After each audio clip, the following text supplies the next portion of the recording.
Editor Ranjan അബ്രഹാമാണ് ഇയാളെന്ന് പരിചയപ്പെടണം നല്ല മിടുക്കനാണ് എന്ന് പറഞ്ഞ് എൻ്റെ അടുത്തേക്ക് വിടുന്നത്.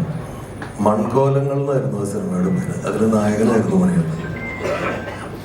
അപ്പം മീശ മാധവനിലേക്ക് വന്നപ്പോൾ അന്ന് ഞാൻ മണികണ്ഠനോട് പറഞ്ഞു, കുറച്ച് കൂടുതൽ കാലം സിനിമയിൽ സ്ട്രഗിൾ ചെയ്യേണ്ടി വരും മണികണ്ഠനൊക്കെ. കാരണം ഇപ്പോൾ സത്യേട്ടൻ്റെ പടങ്ങൾ കാണുമ്പോൾ അതിൽ ഉണ്ടായിരുന്ന നമ്മൾ സ്ഥിരമായിട്ട് കാണുന്ന കഥാപാത്രങ്ങൾ അഭിനയിച്ചിരുന്ന ശങ്കരാടിച്ചേട്ടൻ, ഒടുവിലേട്ടൻ, അതുപോലെയുള്ള ഇന്നസെൻ്റ് ഏട്ടൻ, മാമുക്ക, അങ്ങനെ അവരൊക്കെ ഒരു പ്രായം കഴിഞ്ഞതിന് ശേഷമാണ് സിനിമയിൽ എസ്റ്റാബ്ലിഷ്ഡ് ആയിട്ടുള്ളത്. അതുപോലെ ഒരു പ്രായം വരെ കുറച്ച് സ്ട്രഗിൾ ചെയ്യേണ്ടി വരും മണികണ്ഠനൊക്കെ സിനിമയിൽ എന്ന് ഞാൻ അന്ന് പറഞ്ഞു. അതാറും പറ്റിയ പോലെ. പക്ഷെ അതിനു മുൻപ് മറിമായം എന്ന് പറയുന്ന പരിപാടി വരെയും ഏതൊരു സിനിമാ താരത്തിനേക്കാൾ കേരളത്തിൽ പോപ്പുലർ ആയിട്ടുള്ള ആക്ടറായിട്ട് മണികണ്ഠനും സംഘവും മാറി.